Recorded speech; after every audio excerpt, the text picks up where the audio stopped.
సహోదరి శాంతి అమ్మగారు తర్వాత ప్రార్థన నిమిత్తమై మన మధ్యలో ఉన్నటువంటి రజని ప్రభుదాస్ గారు వారు సిద్ధపడి ఉండాల్సిందిగా నేను కోరుచున్నాను. వాక్యోపదేశాన్ని మన మధ్యలో ఉన్నటువంటి సహోదరి దీపా అబ్రహాం గారు సిద్ధపడి ఉండాల్సిందిగా నేను కోరుచున్నాను.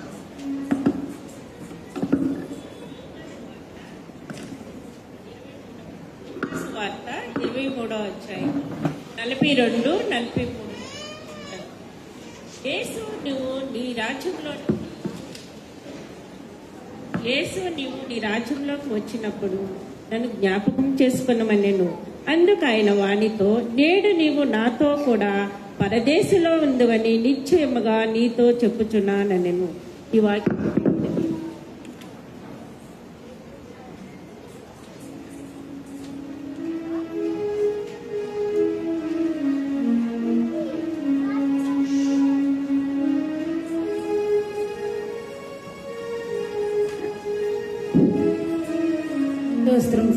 స్తోత్రం ప్రభా. యేసయ్యా నీకే వందనాలు, వేల కొలదే స్తుతి స్తోత్రాలు ప్రభా. ఇదిగో నా తండ్రి, రెండో మాటగా నా ప్రభా యేసయ్యా సిలువ మీద దొంగ ఎలా పశ్చాత్తాపడ్డాడో దేవా, అలాంటి పశ్చాత్తాపం తండ్రి మాలో కూడా నువ్వు దయచేసి నా తండ్రి నీ రాజ్యంలో మమ్మల్ని జ్ఞాపకం చేసుకోమని వేడుకుంటున్నాము దేవా. ఇదిగో నా ప్రభా, రెండో మాట నిమిత్తం ఏ బిడ్డ అయితే నా తండ్రి వాక్యం బోధిస్తుందో నా ప్రభా, ఆ బిడ్డ నోటికి నువ్వు నోరాయుడి నా తండ్రి మా అందరికీ అర్థమయ్యేలాగా నా ప్రభా ఆ వాక్యం మా హృదయంలో నాటుకునేలాగా నువ్వే సహాయం దయచేయమని నా తండ్రి ఆ బిడ్డని సిలువ సాటున మరుగుపరుచుకోమని వేడుకుంటూ ఈ చిన్న వినపు నీ సన్నిధికి చేర్చుకోమని రానయ్యన్న పరిశుద్ధుడే నజరుడైన యేసు నామములో అతి వినంగా అడిగి వేడుకుంటున్నాము తండ్రి, ఆమేన్.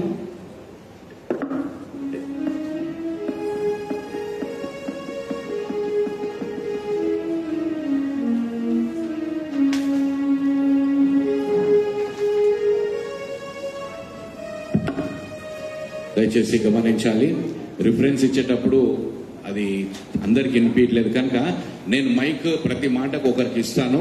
ఆ యొక్క రిఫరెన్స్ వారు మాత్రమే చదువుతూ ముందుకెళ్దాం. మనం దయచేసి దీన్ని కోఆపరేట్ చేయాల్సింది నేను కోరుచాను. ఇటు సమయంలో సునీత లూథర్ అమ్మ గారికి నేను మైక్ అందిస్తున్నాను. రిఫరెన్సెస్ మీరు చదవండి, అమ్మగారు ఒకవేళ చెప్పిన విధానం.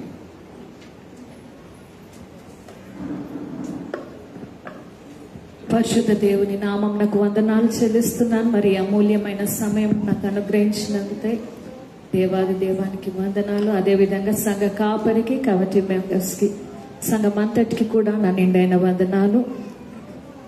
మరి రెండవ మాటగా మనం చూసుకున్నట్లయితే మత్తయి లూకా సువార్త 23వ అధ్యాయము 43వ వచనాన్ని మనము చదివి ఉన్నాము.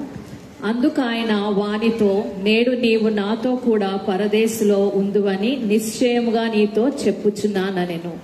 మరి ప్రభు అయిన యేసుక్రీస్తు దొంగతో పలికిన మాట ఉంటుంది ఇది, నేడు నీవు నాతో కూడా పరదేశంలో ఉందువు.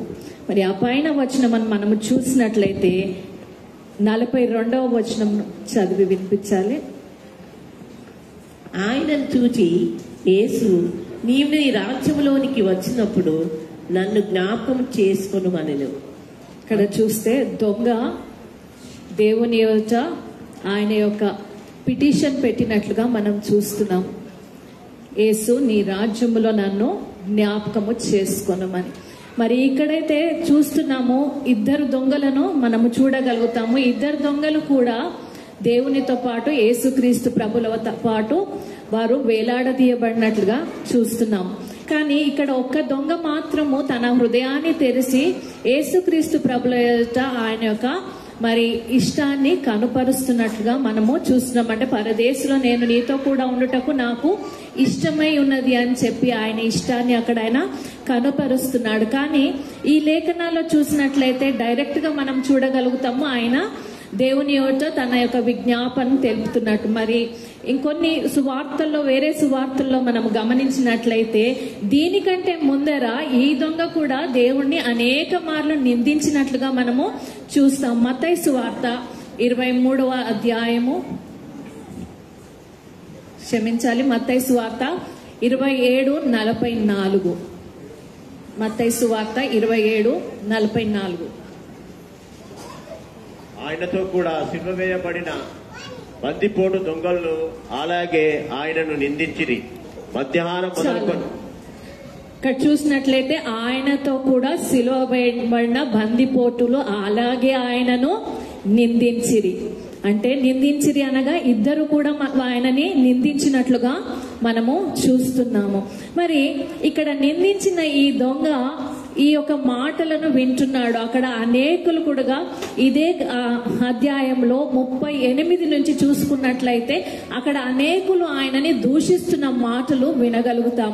మరి ఇద్దరు దొంగలు కూడా అదే విధంగా చెరసాలలో నుంచి బయటికి వచ్చి ఈ యొక్క దూషణ మాటలను వాళ్ళు వినుచున్నారు. అనేకులు యాజకులు, పరిసయ్యులు, మరి మత నాయకులు అందరూ కూడా యేసుక్రీస్తు ప్రభువులను దూషిస్తున్నారు. వాళ్ళ దూషణ మాటలు ఈ యొక్క ఇద్దరి దొంగల చెవుల్లో వినబడుతున్నప్పుడు వారు అనుకుంటున్నారు కదా, అరే ఈయన నిందితుడే అయ్యి అనుకుంటా, అందుకే ఈ విధంగా ఇందరు దూషిస్తున్నారని ఇద్దరి యొక్క అభిప్రాయము ఏకముగా ఉన్నట్లుగా మనము చూడగలుగుతాము లేఖనాల్లో. కానీ మరి కొద్దిసేపు అయ్యాక ఈ నిందా మాటలు అన్ని కూడా వింటున్నప్పుడు ఈ రెండో దొంగ హృదయములో ఒక కలవరము కలిగి ఉన్నట్లుగా మనము చూడగలుగుతాం. ఎందుకంటే అక్కడ ఎందరైతే ఆయనని దూషిస్తున్నారో వారందరూ కూడా ఏ విధంగా దూషిస్తున్నారంటే ఆయన చేసిన అద్భుత కార్యాలను బట్టి దూషిస్తున్నారు. ఆయన మీద అబండాలు వేసు దూషిస్తున్నారు. ఆయన చేసిన ప్రతి ఒక్క ఆయన చేసిన అద్భుత కార్యాలను వివరిస్తూ ఆయనని దూషిస్తున్నారు. ఏ యొక్క అబద్ధపు మాట కూడా ఆయన మీద లేకుండా యేసుక్రీస్తు ప్రభుల వారు ఈ లోకములో నివసించి మరి ఆయన సిలువకెక్కిన రోజున ఏ యొక్క సాక్ష్యము ఆయన యొక్క నిలబడలేకపోయింది. ఏ సాక్ష్యము కూడా పలుకుటకు ఎవ్వరు కూడా ముందుకు రాని స్థితిలో ఉన్నారు. కాబట్టి అనేకులు ఆయనని నిందిస్తున్నప్పుడు ఆ నిందా మాటలు ఏ విధంగా ఉన్నాయంటే ప్రభువైన యేసుక్రీస్తుకు మహిమకరంగా ఉన్నాయి. ఆ మహిమకరమైన మాటలు ఈ రెండవ దొంగ హృదయములో చొచ్చుకొని పోయినట్లుగా మనము చూడగలుగుతాం. మరి ఈ యొక్క రెండవ దొంగ పశ్చాత్తాపడటకు కొన్ని కారణాలను మనము చూసుకుందాము. మొదటిగా మరి పిలాతు యొక్క సాక్ష్యము. గవర్నమెంట్ మరి ఆ యొక్క రాష్ట్రంని కానీ దేశంని కానీ పరిపాలిస్తున్న ఆ యొక్క అధికారి యొక్క సాక్ష్యము యేసుక్రీస్తు ప్రభుల వారి పట్ల పలికినప్పుడు ఈ యొక్క దొంగ హృదయంలో ఒక ప్రశ్న నెలకొనబడింది. ఇక్కడ చూసినట్లయితే మనం మత్తయి సువార్త 27వ అధ్యాయము 24 చివరి భాగములో ఈ యొక్క సాక్ష్యమును మనము గ్రహించగలుగుతాం. నీతిమంతుని రక్తమును గూర్చి నేను నిరపరాధిని, మీరే చూచుకొనుడని చెప్పాను. ఇక్కడ పిలాతు యేసుక్రీస్తు ప్రభువుల నిమిత్తము పలుకుతున్న గొప్ప సాక్ష్యం. గవర్నమెంట్ రూల్స్ సమస్తము కూడా ఆయన చేతిలో ఉన్నాయి. మరి తారుమారు చేయుటకు ఒక నిమిషము పట్టదు. కానీ దేవుని యొక్క భయము ఆయనలో ఉన్నప్పుడు ఆయన పలుకుతున్న మాట ఈ నీతిమంతుడు. ఈయన నీతిమంతుడుగా యేసుక్రీస్తు ప్రభుల వారిని ఆయన చూస్తున్నట్లుగా ఈ దొంగ అక్కడ గ్రహించి ఉన్నాడు. మరి రెండవ సాక్ష్యము మనము చూసుకున్నట్లయితే లూకా సువార్త 23వ అధ్యాయము 27వ వచనంలో చూస్తామండి. లూకా సువార్త 23:27. గొప్ప జన సమూహము ఆయనను గురించి రొమ్ము కొట్టుచు దుఃఖించుచున్న చాలా మంది స్త్రీలను ఆయనను వెంబడించిరి. గొప్ప జన సమూహము యొక్క సాక్ష్యము మనము ఇక్కడ చూడగలుగుతాం. ఈ యొక్క గొప్ప జన సమూహము ఇక్కడ ఏం చేస్తున్నారంటే వారు రొమ్ము కొట్టుకుంటున్నారు. నిజంగా ఎవరైనా మనకు తెలియని వ్యక్తులు చనిపోయినట్లయితే మనం వారి దగ్గరికి వెళ్ళి రొమ్ము కొట్టుకుంటూ ఏడుస్తే చూసే వాళ్ళు ఏమనుకుంటారు, సరే వాళ్ళకి ఏమి సంబంధము లేకపోయినా కానీ ఇంతగా ఎందుకు ఏడుస్తున్నారు అన్న ఆలోచన జనాల్లో వస్తుంది కదా. మరి అదే విధంగా ఈ రెండో దొంగకి ఆ ఆలోచన పుట్టి ఉందండి. అక్కడ కూడి ఉన్న అనేక జనాంగము, గొప్ప జనము అనగా లెక్కకు సరిపడని జనము అక్కడ నిలబడి రొమ్ము కొట్టుకుంటూ వారు ఏడుస్తున్నట్లుగా, మరి అదే విధంగా స్త్రీలు ఆయనని వెంబడిస్తూ ఏడుస్తున్నట్లుగా మనము చూడగలుగుతాం. మరి ఆ దినాల్లో స్త్రీలు బయటికి రావటం అన్నది చాలా కష్టం.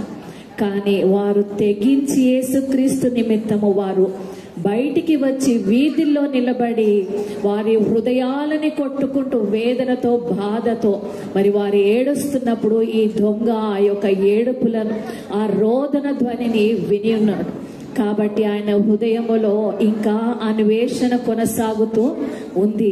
ఎందు నిమిత్తము వీరు ఈ విధంగా ఏడుస్తున్నారు, ఎందు నిమిత్తము ఈయన నీతిమంతుడుగా ఎంచబడుతున్నాడన్న ఆలోచన ఆ దొంగలో వచ్చినప్పుడు ఆ దొంగ మరి దేవుని పాదాలని పట్టుకున్నటకు సిద్ధపడుచున్నట్లుగా మనము చూస్తున్నాం. మరి అదేవిధంగా 4వదిగా చూసినట్లయితే మార్కు సువార్త 14వ అధ్యాయము 56, 57. మార్కు సువార్త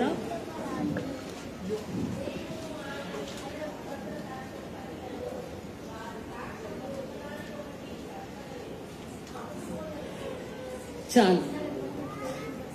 అనేకులు ఆయన మీద సాక్ష్యములు పలికినను వారి సాక్ష్యములు ఒకదానికి ఒకటి సరిపడలేదు. చూసారా, ఇక్కడ అనేక అబద్ధ సాక్ష్యములు పలికినప్పటికీ కూడా ఏ ఒక్క సాక్ష్యము కూడా యేసుక్రీస్తు ప్రభువులకు సరిపడని సాక్ష్యంగా ఉంటుంది. అంటే వారందరూ కూడా అక్కడికి అనుకొని వచ్చినప్పటికీ కూడా వారి సాక్ష్యాలు ఏది కూడా అక్కడ మ్యాచ్ అవ్వట్లేదు. అందరిలో కూడా వాళ్ళే హేళనకరంగా నిలబడినట్లుగా చూడగలుగుతాము. వారిలో వారు మాట్లాడుకున్న మాటలు మరి సమాజము ఎదుట వారు పెట్టినప్పుడు వారి యొక్క మాటలు సరితూగట్లేనుగా మనం చూడగలుగుతాం. వారి మాటలు ఒకదానికి ఒకటి సరిపోల్చలేని మాటలు, సమస్తము కూడా అబద్ధముతో కూడిన మాటలుగా మనము ఈ యొక్క లేఖనాల్లో చూడగలుగుతాం. మరి ఈ యొక్క దొంగ ఈ మాటలను కూడా వింటున్నాడు. ఈయన మీద అనేకమైన అబద్ధ సాక్ష్యములు పలుకుచున్నారే, మరి వారు మాట్లాడిన మాట ఈ మాటతో సరిపడట్లేదేంటా అని చెప్పి ఆయనలో ఒక అన్వేషణ కలిగి ఉన్నది. మరి ఒక తెగవారు ఒక డిపార్ట్మెంట్ లో పనిచేస్తున్న వారు వారి యొక్క డిపార్ట్మెంట్ లో ఉన్న ఎంప్లాయీస్ గురించి చాలా బాగా తెలుసుకుంటారు కదా. మరి ఈ బందిపోటు దొంగ చెరసాలలో ఉన్నప్పుడు మరి చెరసాలలో బోర్డ్స్ లో నోటీస్ బోర్డ్స్ లో దొంగల పేర్లు అన్ని కూడా రాయబడి ఉంటాయి. మరి ఈ దొంగ యేసుక్రీస్తు ప్రభుల పేరు ఆయనకి ఆ యొక్క మరి చెరసాలలో ఎక్కడ కూడా తగిలి ఉండలేదండి.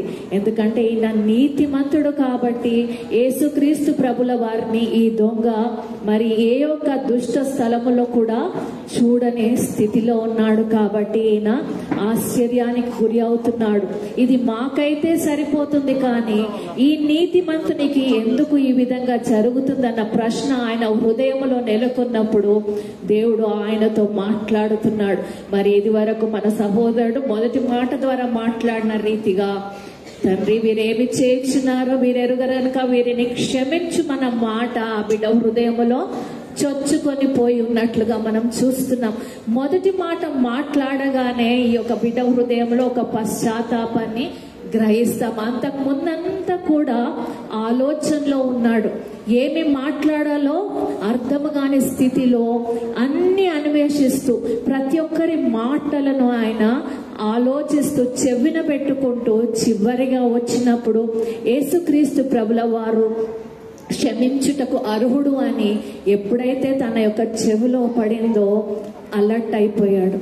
ఆయన అనుకున్నాడు కదా, ఇంత భయంకరమైన స్థితిలో మాంసపు ముద్ద వలె ఆయన సిలువలో వేలాడుతున్నాడే, ఇటువంటి వ్యక్తి మరణానికి సమీపంగా ఉన్నాడు. మరి ఈ యొక్క వ్యక్తి ఇతరులను క్షమించుటకు సిద్ధంగా ఉన్నాడు. ఈయన మీద ఉమ్మి వేసిన వారిని క్షమిస్తానంటున్నాడు. ఈయన మీద చెడ్డ మాటలు పలికిన వారిని క్షమిస్తానంటున్నాడు.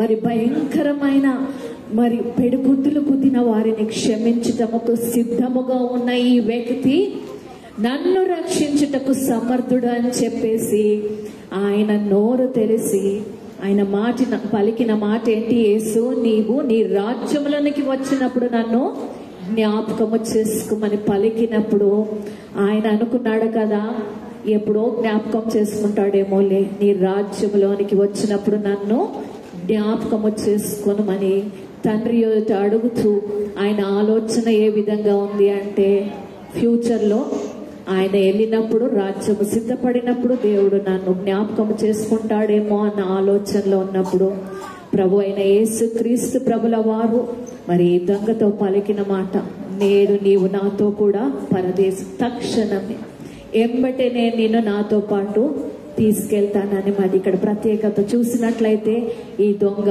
బాప్తీసం పొందిన వాడు కాదండి. ఈ దొంగ మరి పరిశుద్ధాత్మ అభిషేకము కలిగిన వాడు కాదు. మరి ఈ దొంగ ప్రవచన వరములు కలిగిన వాడు కాదు. మరి బాప్తీసము పొందుతేనే కానీ మన పరలోక రాజ్యంలో ప్రవేశము లేని స్థితిలో ఉన్న మనము. మరి ఈ దొంగకు తక్షణము దేవుడు పరదేశులో స్థానం ఇచ్చి ఉన్నాడంటే దేవుని యొక్క రక్త ప్రోక్షణ ద్వారా ఆ యొక్క స్థలములో ఆయనకు దేవుడు బాప్తీసం ఇచ్చినట్లుగా మనము గ్రహించగలుగుతాము. ఆ యొక్క రక్తము మరి చిందినప్పుడు ఇరుపక్షాల దొంగల మీద రక్తము ప్రోక్షింపబడినప్పుడు దేవుని యొక్క రక్షణ, స్వస్థత, మరి పునరుద్ధానము ఆ బిడ్డకు దేవుడు అనుగ్రహించి ఉన్నాడు. కాబట్టి మరి ప్రకటన గ్రంథంలో మనము చూసిన రీతిగా సంఘములతో ఆత్మ చెప్పుచున్న మాట చెవి గలవాడు వినుగాక. మరి ఇక్కడ జరిగింది అదే అండి. మరి ఈ దొంగ సంఘములతో చెప్పుచున్న మాట, ఆత్మ కార్యము ఇక్కడ జరిగింది కాబట్టి ఆత్మ చెప్పుచున్న మాట ఈ యొక్క దొంగ విన్నాడు కాబట్టి ఆత్మ ద్వారా ఆ యొక్క దొంగ హృదయముల్లో ఒక కలవరము పుట్టింది కాబట్టి ఆ దొంగ యేసుక్రీస్తు మాటలను వినుటకు సిద్ధపడిన, ఆత్మ మాటలను వినుటకు తన చెవులను తెరుచుకొని, హృదయాన్ని తెరుచుకొని యేసుక్రీస్తు ప్రభు వాళ్ళు పలుకుతున్న ప్రతి మాట, ప్రతి అబద్ధ సాక్ష్యము ఈ దొంగకి ఏమైంది అంటే రక్షణ మార్గముగా మారిపోయింది. మరి అదే విధంగా మొదటి దొంగను మనం చూసినట్లయితే ఇరువురు కూడా అదే శిక్షా విధిలో ఉన్నారు. కానీ ఒకరు మాత్రము పశ్చాత్తాపపడి దేవునికి దగ్గరై తండ్రితో కూడా పరదేశంలోకి వెళ్ళుటకు సిద్ధపడుతుండగా మరి అదే క్షణములో ఈ దొంగ జీవితంలో ఇంకొక ఆశ కలిగిందండి. నేను మాత్రమే రక్షింపబడటము కాదు, కానీ నా తోటి సహోదరుడు కూడా పరలోక రాజ్యములో ఉండాలి అన్న ఆశ కలిగి మరి ఆ పై వచనాల్లో అంటాడు కదా, యేసుక్రీస్తు ప్రభుల వారిని ఆయన దూషిస్తున్నప్పుడు, మొదటి దొంగ దూషిస్తున్నప్పుడు మొదటి దొంగను గద్దించి, మనం అదే శిక్షా విధిలో ఉన్నామని మీరు ఎరుగరా, నీవు ఎరగవా అని చెప్పి ఆ దొంగని గద్దిస్తున్నాడు.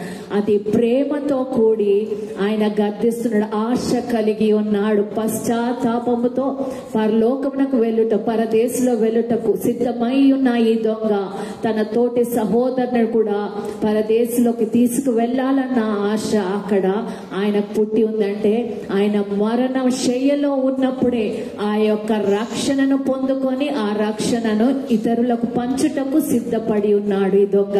కాబట్టి మరి ఆ మొదటి దొంగ ఈ మాటలను వినలేదు. ఈ రెండు తెగల వారి యొక్క అరుపులను, కేకలని ఈ ఇద్దరు దొంగలు కూడా విన్నారు. కానీ ఒక దొంగ మాత్రము ఆ యొక్క అరుపులు, కేకల్లో ఉన్న మంచితనాన్ని తన చెవిన పెట్టి హృదయ పరివర్తనను పొంది ఉన్నాడు.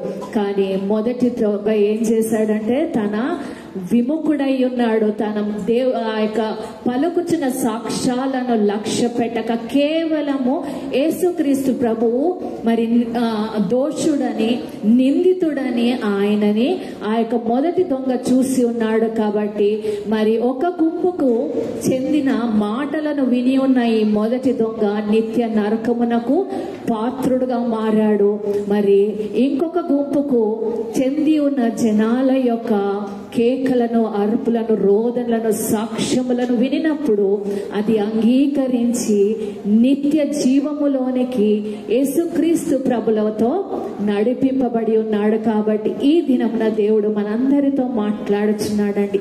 యేసుక్రీస్తు ప్రభుల వారు సిలువలో ఏ త్యాగము చేసి ఆ సిలువను మనకు అప్పచెప్పిపోయినాడు. కాబట్టి మనము ఆయనను వెంబడించాలంటే మనం ఉపేక్షించుకొని ఆ యొక్క సిలువను ఎత్తుకొని నడవాలి. మరి ఆ సిలువను ఎత్తుకొని నడిచినప్పుడు యేసుక్రీస్తు ప్రభుల వరే ఆ మార్గములో నడిచినప్పుడు మనకు రాబోయే హింసలు, ఇబ్బందులు, వేదనలు, మరి అబద్ధ సాక్ష్యములు ఎదుర్కొన్నప్పుడు మనము అత సాక్షులుగా మారిన సమయము కలిగినప్పటికీ కూడా మనము ఒకరిని రక్షణలోనికి నడిపించే స్తోమతలో నిలబడాలి. మరి దేవుడి యొక్క కొద్ది మాటలు దీవించి ఆశీర్వదించును గాక.